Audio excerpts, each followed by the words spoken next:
Numbers chapter 32, verse 5. And they said, "If we have found favor in your sight, let this land be given to your servants for possession. Do not take us across the Jordan." Often when we see a church or group of people on mission, an individual or faction will not desire to continue on the mission.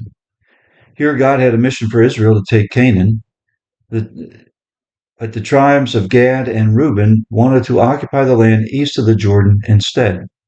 Now this alarmed Moses because it had a striking resemblance to the previous attempt to enter the land of Israel when they rebelled against the will of God some 40 years earlier.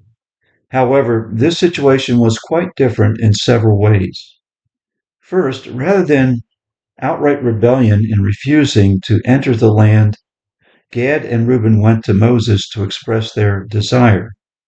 Their statement does not have the flavor of an ultimatum or a demand. It has the flavor of a request. And the one making the request accepts the decisions of the grantor. And this implies submission, and submission is not rebellion. And second, submitting a request opens the opportunity for explanation and dialogue.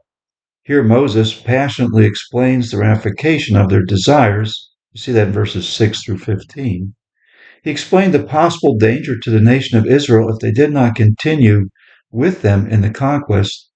And based upon this explanation, Gad and Reuben decide to engage in the contest of Canaan with the other tribes. Verses 16 through 17, we see that. Then after all Israel had gained their inheritance in the land, they would at that time return to their families east of the Jordan. The result of Moses' interaction with Gad and Reuben was the conquest of Canaan proceeded according to the purposes of God. Moses was satisfied with Gad and Reuben joining the rest of the tribes in the conquest of the land. Now, this should be a pattern for those individuals and factions who disagree with leadership in our churches today. Very often, those who disagree handle their disagreements in rebellious ways. They start factions by covertly complaining about the direction of the church, and this is divisive and ultimately weakens the church. And often such factions do what they want, even if it is contrary to or opposes the direction of the church. This also weakens the church.